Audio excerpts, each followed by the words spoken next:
Students, elevator চ্যানেলে আমি তোমাদেরকে ওয়েলকাম জানাচ্ছি। তোমরা যারা ম্যাকআউট ইউনিভার্সিটি থেকে বিসিএ পড়ছো এবং যারা এই 2025 সালে থার্ড সেমেস্টারের পরীক্ষা দিচ্ছ, মানে তোমাদের দেখো 26শে নভেম্বর থেকে পরীক্ষা শুরু হয়েছে।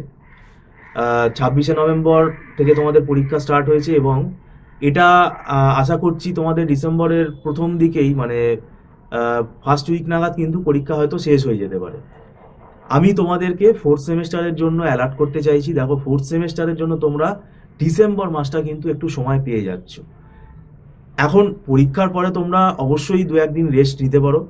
আর একটা হচ্ছে ডিসেম্বর মাসের যেটা লাস্ট উইক, সেখানে দেখো অনেকেই ঘুরতে বেড়াতে যায়, সেটাও তোমরা করতে পারো। কিন্তু ডিসেম্বর মাসটা পুরোটা কিন্তু মানে আইডিল থেকো না। তো সেক্ষেত্রে অসুবিধাটা কি হবে, দেখো যতটুকু সময় তুমি ডিসেম্বর মাসে 20-22 দিন পাবে, এটা কিন্তু আমাদের ক্ষেত্রে আমরা কিন্তু অনেকটা পড়িয়ে দেবো, মানে অনেকটা, মানে প্রায় 2-3টে চ্যাপ্টার আমরা পড়িয়ে বেরিয়ে যাবো। মানে সেই সময়টা লস হয়ে যাওয়াটাই কিন্তু আটকাতে হবে। তোমরা সেই জন্যই দেখো ডিসেম্বর মাস থেকে পড়া শুরু করে দিও। আমাদের কাছে যে পড়তে হবে তার কোনো মানে নেই, এটা আমরা বরাবরই বলে থাকি।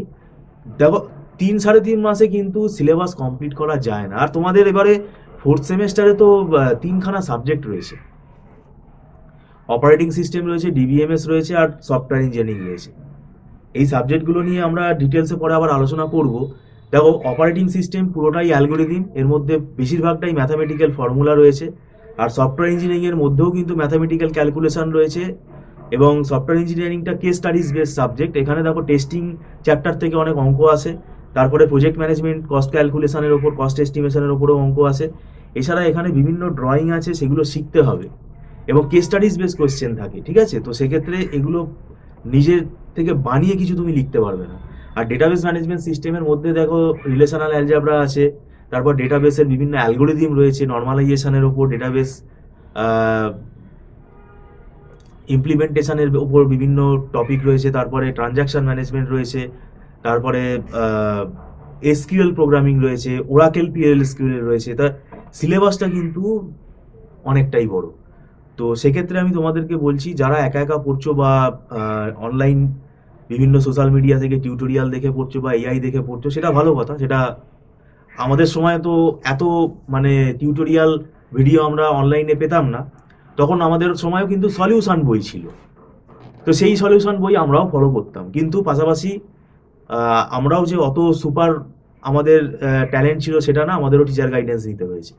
তো সেক্ষেত্রে আমি তোমাদের বলে রাখছি যে সেটা করো, ঠিক আছে, কিন্তু যদি মনে হয় যে কোনো জায়গায় তোমার বুঝতে অসুবিধা হচ্ছে, তখন কিন্তু কোনো না কোনো একজন সিনিয়র ফ্যাকাল্টির গাইডেন্স তোমরা নিও। আমাদের কাছে আসতে হবে তার কোনো মানে নেই। আমাদের এখানে মান্থলি ফিস সিস্টেমে ক্লাস হয়, একটা মাসে মাসে নমিনাল ফিস রেটে তোমরা এখানে অ্যাডভান্স পেমেন্ট করে ক্লাস করতে পারো এবং এটা নট রিফান্ডেবল। আর আমরা একদম ছোট ছোট ব্যাচেই পড়াই, যাতে স্টুডেন্টের কোনো অসুবিধা না হয় এবং সেক্ষেত্রে স্টুডেন্টের সাথে টিচারের ইন্টারাকশনটাও খুব ভালো হয় এবং সরাসরি তারা সব বুঝতে পারে। আর আমরা দীর্ঘ 9-10 বছর বিসিএ পড়িয়ে ফেলেছি।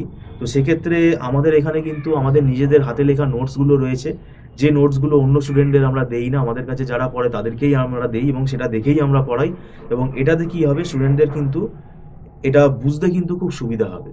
তো যাই হোক, এবং আমরা এখানে একটা কম সময় যেহেতু আমাদের হাতে প্রত্যেকটা সেমিস্টারেই আমরা পাচ্ছি, সেটা আমাদের অভ্যাস হয়ে গেছে যে এই কম সময়ের মধ্যে আমাদের একটা ফরম্যাট হয়ে গেছে, আমরা কিন্তু সিলেবাসটাকে কভার আপ করে দেওয়ার চেষ্টা করি। তো যাই হোক, এগুলো তোমাদেরকে বলে রাখলাম, তোমরা মিলিয়ে নেবে পরবর্তীকালে যে আমি ঠিক কথা বলছি কিনা। 3টে যে সাবজেক্ট তোমাদের বললাম এখন 4 ইয়ার্স ফরম্যাটে, এখন যারা 2025-এ যারা ফার্স্ট সেমেস্টারে এসছে তাদের আবার একটা নতুন সিলেবাস এসেছে, কিন্তু তোমাদের যে সিলেবাসটা আমি দেখলাম সেখানে তোমাদের 3টে সাবজেক্ট আছে, আমরা পড়াই এই 3টে সাবজেক্ট। আমাদের একটা রেকর্ডিংয়েরও ফেসিলিটি আছে, সেটা টার্মস অ্যান্ড কন্ডিশনের বেসিসে হয়। তো যাই হোক, তোমরা পরীক্ষা দাও এখন ভালো করে, এবং পরীক্ষা হয়ে গেলে আমি বলবো কিছুদিন তোমরা রেস্ট নিয়ে অবশ্যই ফোর্থ সেমেস্টারের পড়াটা শুরু করে দিও। ভিডিওটা সম্পূর্ণ দেখার জন্য থ্যাংক ইউ সো মাচ।